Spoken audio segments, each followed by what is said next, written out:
शांताकारं भुजंगशयनं पद्मनाभं सुरेशं विश्वाधारं गगनसदृशं मेघवर्णं शुभांगं लक्ष्मीकान्तं कमलनयनं योगिभिध्यानगम्यं वंदे विष्णु भवभयहरं सर्वलोकैकनाथं।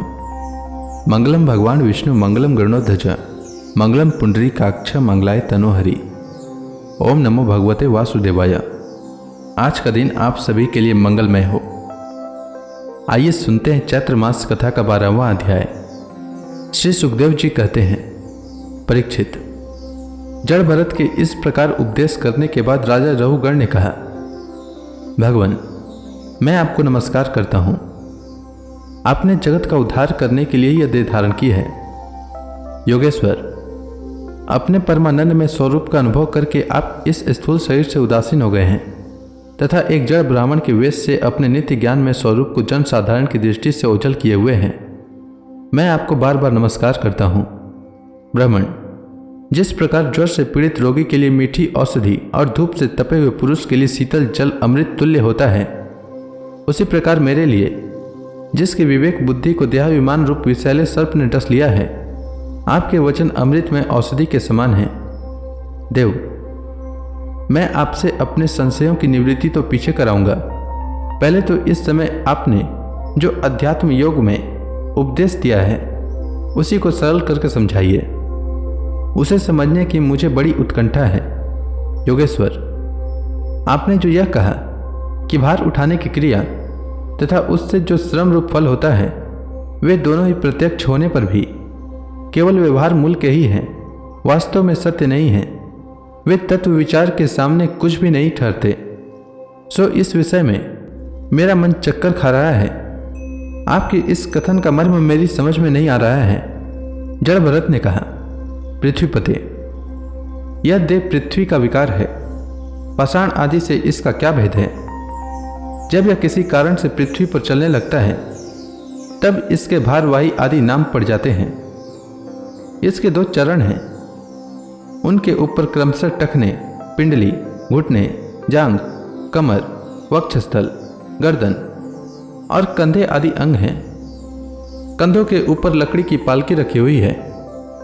उसमें भी 100 वीरराज नाम का एक पार्थिव विकार ही है, जिसमें आत्मबुद्धि रूप अभिमान करने से तुम, मैं सिंधु देश का राजा हूं, इस प्रबल मत से अंधे हो रहे हो। किंतु इसी से तुम्हारी कोई श्रेष्ठता सिद्ध नहीं होती।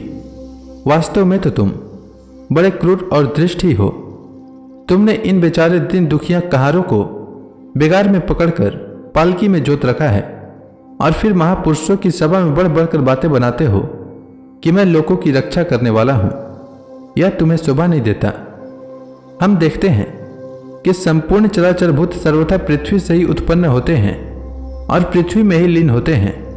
अतः उनके क्रिया भेद के कारण जो अलग अलग नाम पड़ गए हैं, बताओ तो उनके सिवा व्यवहार का और क्या मूल है? इस प्रकार पृथ्वी शब्द का व्यवहार भी मिथ्या ही है, वास्तविक नहीं है, क्योंकि यह अपने उपादान कारण सूक्ष्म परमाणुओं में लीन हो जाती है और जिनके मिलने से पृथ्वी रूप कार्य की सिद्धि होती है, वे परमाणु अविद्यावश मन से ही कल्पना किए हुए हैं। वास्तव में उनकी भी सत्ता नहीं है। इसी प्रकार और भी जो कुछ पतला मोटा, छोटा बड़ा, कार्य कारण तथा चेतन और अचेतन आदि गुणों से युक्त द्वैत प्रपंच हैं, उसे भी द्रव्य, स्वभाव, आशय, काल और कर्म आदि नामों वाली भगवान की माया का ही कार्य समझो। विशुद्ध परमार्थ रूप, अद्वितीय तथा भीतर बाहर के भेद से रहित परिपूर्ण ज्ञान ही सत्य वस्तु है। वह सर्वांतरवर्ती और सर्वथा निर्विकार है। उसी का नाम भगवान है और उसी को पंडित जन वासुदेव कहते हैं। रहुगण, महापुरुषों के चरणों की धूलि से अपने को नहलाए बिना केवल तप यज्ञादि वैदिक कर्म, अनादि के दान, अतिथि सेवा, दिन सेवा आदि गृहस्थोचित धर्मानुष्ठान, वेदाध्ययन अथवा जल, अग्नि या सूर्य की उपासना आदि किसी भी साधन से यह परमात्मा ज्ञान प्राप्त नहीं हो सकता।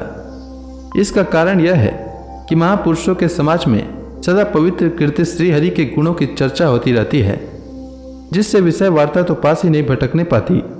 और जब भगवत कथा का नित्य प्रति सेवन किया जाता है, तब वह मोक्षाकांक्षी पुरुष की शुद्ध बुद्धि को भगवान वासुदेव में लगा देती है। पूर्व जन्म में मैं भरत नाम का राजा था। ऐहिक और पारलौकिक दोनों प्रकार के विषयों से विरक्त होकर भगवान की आराधना में ही लगा रहता था, तो भी एक मृग में आसक्ति हो जाने से मुझे परमार्थ से भ्रष्ट होकर अगले जन्म में मृग बनना पड़ा। किंतु भगवान श्री कृष्ण की आराधना के प्रभाव से उस मृग योनि में भी मेरी पूर्व जन्म की स्मृति लुप्त नहीं हुई।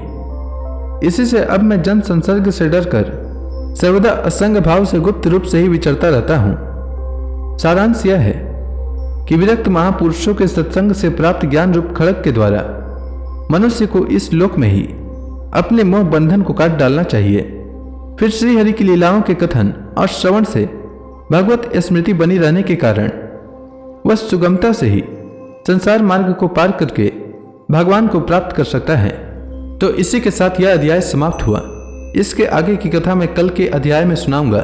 तब तक के लिए भगवान हरि का नाम लेते रहें।